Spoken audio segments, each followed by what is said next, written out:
ओम सूर्याय नमः। दोस्तों, आप सभी का मेरे इस यूट्यूब चैनल में हार्दिक स्वागत है।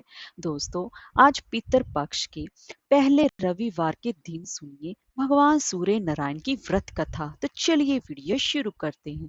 अगर आपको हमारी ये वीडियो अच्छी लगी हो तो लाइक शेयर और सब्सक्राइब करना ना भूलें और कमेंट बॉक्स में ओम सूर्याय नमः अवश्य लिखें।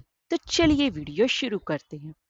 दोस्तों, पितृ पक्ष चल रहा है और ऐसे में पितृ पक्ष में भगवान सूर्य नारायण की पूजा उपासना करने से भक्त की सभी मनोकामनाएं पूर्ण होती हैं और सूर्य नारायण अपने भक्त की सभी मनोकामनाएं, उनकी इच्छाएं को पूर्ण करते हैं और उनके जीवन में हमेशा ही सुख समृद्धि बनी रहती है और कुंडली के जितने भी दोष होते हैं वह भी दूर होते हैं।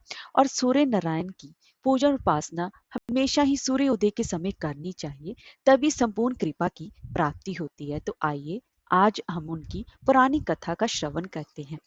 प्राचीन काल में एक बुढ़िया माई रहती थी। वह नियमित रूप से रविवार का व्रत करती थी। रविवार के दिन सूर्योदय से पहले उठकर बुढ़िया स्नान आदि से निर्वृत्त होकर आंगन को गोबर से लीपकर स्वच्छ करती। उसके बाद सूर्य भगवान की पूजा करते हुए रविवार व्रत कथा सुनकर सूर्य नारायण को भोग लगाकर दिन में एक समय भोजन करती।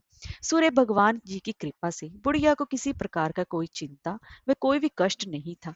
धीरे धीरे उसका घर धन धान्य से भरने लगा था।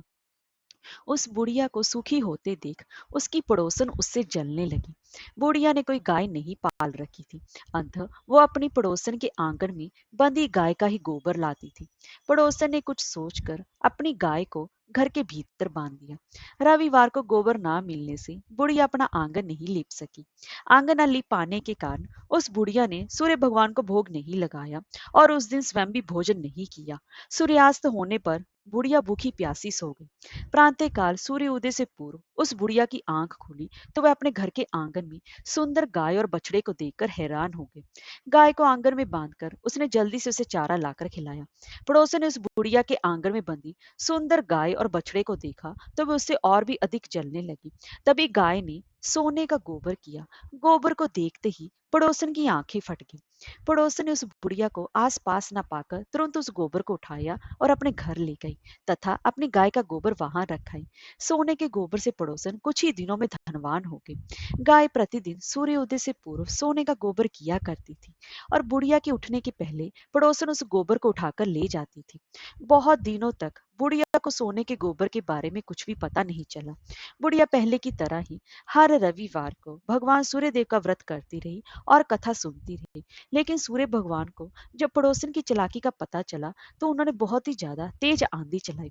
आंधी का प्रकोप देखकर बुढ़िया ने गाय को घर के भीतर बांध दिया।